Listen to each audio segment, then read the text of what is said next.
برادران ملت اسلامیہ، السلام علیکم ورحمۃ اللہ وبرکاتہ۔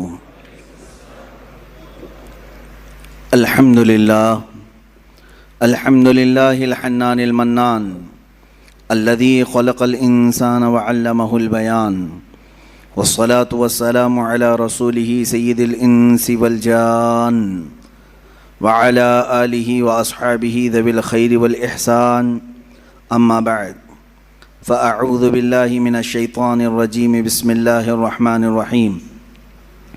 والذین آمنوا وہاجروا وجاہدوا فی سبیل اللہ والذین آووا ونصروا اولئک هم المؤمنون حقا لهم مغفرۃ ورزق کریم، صدق اللہ مولانا العظیم۔ بارگاہ رسالت مآب صلی اللہ تعالی علیہ وسلم میں درود پاک کا ہدیہ پیش کریں۔ اللہم صلی علی سیدنا و مولانا محمد معدن الجود والکرم وآلہ واصحابہ الکرام وابنہ الکریم وبارک وسلم صلاة دائمة سرمدا ابدا۔ عزیزان گرامی وقار، مجالس عشرہ محرم جو ہر سال منعقد ہوتی ہیں، ان کا ایک سب سے بڑا عظیم پیغام یہ ہوتا ہے، ان مجالس کا، ان محافل کا سب سے عظیم پیغام، ایک بہت بڑا میسیج سننے والوں کو یہ دیا جاتا ہے کہ حسین اعظم کو یاد کرو، رونے دھونے کے لیے نہیں بلکہ حق بولنے کے لیے۔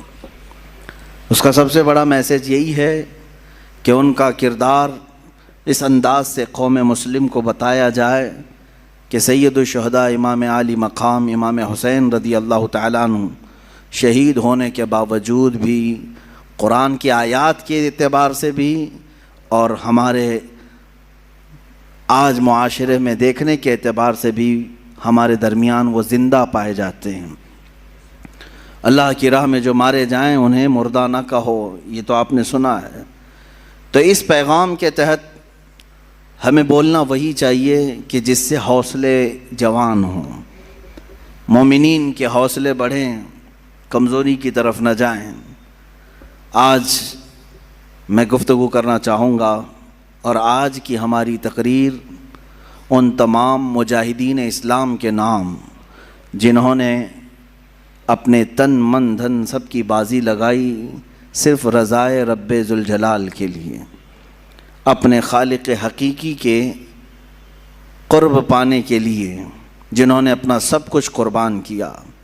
انہی کے متعلق اقبال نے کیا خوب کہا، آئین جواں مرداں حق گوئی و بے باکی، اللہ کے شعروں کو آتی نہیں روباہی۔ وہ اللہ کے شعر ہیں جن کو لومڑی پن نہیں آتا، وہ 10 کے مجمع میں بھی وہی بولیں گے، 1000 کے مجمع میں بھی وہی بولیں گے۔ اللہ کے کچھ بندے ہیں جن کے متعلق قرآن بھی کہتا ہے، من المؤمنین، اللہ تعالیٰ فرماتا رجال صدقوا ما عاہدوا اللہ علیہ، کچھ لوگ ہیں ایسے جنہوں نے اللہ کے ساتھ کیا ہوا وعدہ پورا کر دکھایا۔ وہ کون ہے؟ جنہوں نے اپنی زندگی محبت مصطفیٰ صلی اللہ تعالیٰ علیہ وسلم کے لیے گزاری اور اپنے مولا کو راضی کرنے کے لیے گزارا۔ عزیزان گرامی، ایک بہت لمبی فہرست ہے، میں ان تمام مجاہدین کو سبقاً نہیں بتا پاؤں گا، اجمالاً ضرور عرض کروں گا۔ سب سے پہلے مجاہدین کے کردار میں جو سب سے سر فہرست نام آتا ہے وہ محمد الرسول اللہ صلی اللہ علیہ وسلم کا، اس لیے کہ جہاد زندگانی میں روح اگر کسی نے پھونکا ہے تو وہ میرے رسول پاک نے۔ صحابہ کے دلوں کے اندر قوت ایمانی پیدا کی ہے اور انہیں جوش و ولولہ اور جذبہ عطا کیا ہے، تو یہ رسول پاک کی نظروں کا اثر ہے۔ میرے آقا صلی اللہ تعالیٰ علیہ وسلم کی بارگاہ میں رہنے والے یہ وہ صحابہ، بظاہر اسباب ان کے پاس کچھ بھی نہیں تھے، مال و دولت کی شدت سے کمی تھی، بسا اوقات ایسا بھی ہوا ہے کہ ان کے پاس کھانے کے لیے کھجوریں تک نہیں رہ گئی ہیں، ایک کھجور ہے، اسی کھجور پر 10 لوگ گزارا کر رہے ہیں۔ ایسے حالات بھی آئے، رسول مختار صلی اللہ تعالیٰ علیہ وسلم کے ان صحابہ کو مجاہدین کی سب سے اعلیٰ فہرست میں ہم شامل کریں، شمار کیے جائیں، تو بالکل یہ کوئی بھی بعید از قیاس نہیں ہے اور نہ ہی مبالغہ آرائی ہے۔ صحابہ اکرام رضوان اللہ تعالیٰ علیہم اجمعین جن کے ہر ادا کو آج قوم مسلم کو چاہیے کہ وہ آئیڈیل بنائے اور اپنی زندگی کا نمونہ حمل بنائے۔ حضور اکرم صلی اللہ تعالیٰ علیہ وسلم کے ان صحابہ کی جو تربیت ہوئی ہے، آپ تصور کر سکتے ہیں، سوچ سکتے ہیں کہ جو اپنے گھر بار چھوڑ آئے ہیں، جن کے پاس مالی اور معاشی اعتبار سے بہت زیادہ تنگ دستیاں ہیں، لیکن جب وہ جنگ میں اڑ جاتے تھے، اللہ اکبر، انہی کے متعلق کہا، یہی وہ صحابہ تھے جن کے متعلق اقبال یوں کہتا ہے، ٹل نہ سکتے تھے جنگ میں اگر اڑ جاتے تھے، پاؤں شیروں کے بھی میدان سے اکھڑ جاتے تھے۔ یہ وہ جماعت تھی جن کا یہ نعرہ تھا، تجھ سے سرکش ہوا کر کوئی تو بگڑ جاتے تھے، حق سے سرکش ہوا کوئی تو بگڑ جاتے تھے، ارے تیغ کیا چیز ہے، توپ سے بھی لڑ جاتے تھے۔ یہ ان کا خوف نہیں تھا، مختصر سے ضرور تھے، طاقت اور اسباب میں کم تو ضرور تھے، لیکن ایمان کا جو ولولہ ان کے اندر تھا، دنیا کی کسی قوم کے اندر وہ نہیں پایا گیا، کسی قوم کے اندر نہیں پایا گیا۔ سلام ان مجاہدین کی تربتوں پر، قیامت تک مولا ان کی قبروں پر رحمت و انوار کی بارشیں فرمائے۔ عزیزان گرامی، رسول مختار صلی اللہ تعالیٰ علیہ وسلم کی کیمیا اثر نظروں نے انہیں جس پائے کا بنایا تھا، سچ کہا شاعر نے، خود نہ تھے جو راہ پر اوروں کے ہادی بن گئے، کیا نظر تھی جس نے کہ مردوں کو مسیحا کر دیا، ایک عرب نے آدمی کا بول بالا کر دیا، خاک کے ذروں کو ہمدوش سریا کر دیا۔ یہ مصطفیٰ کریم صلی اللہ تعالیٰ علیہ وسلم کی کیمیا اثر نگاہ تھی کہ جو صحابہ اکرام رضوان اللہ تعالیٰ علیہ مجمعین کو بہت ساری خصوصیات کا حامل بنایا۔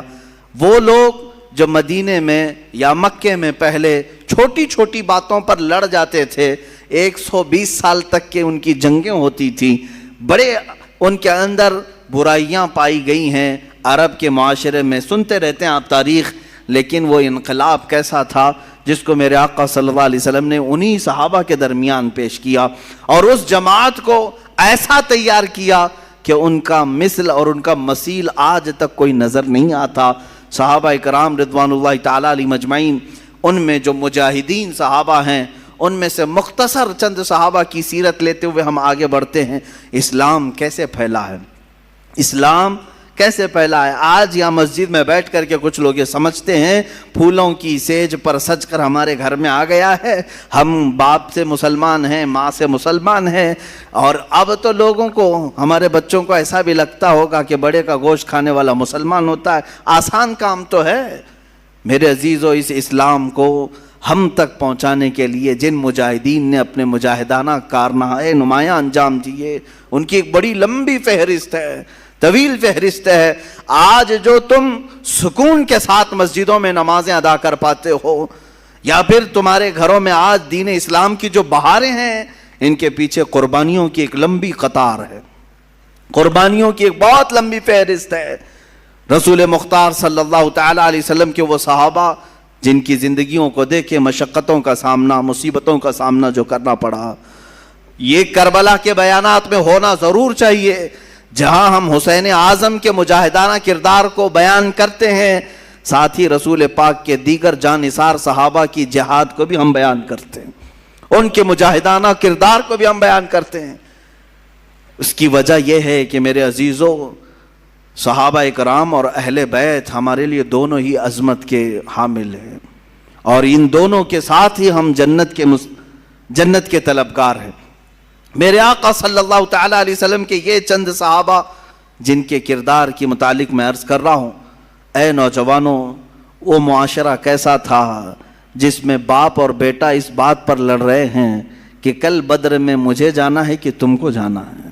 کوئی کھیل کے گراؤنڈ میں نہیں جا رہے تھے، بدر کے میدان میں، مدینے سے 160 کلومیٹر کی دوری ہے، باپ اور بیٹا رات کے وقت گھر میں لڑائی کر رہے ہیں اس بارے میں۔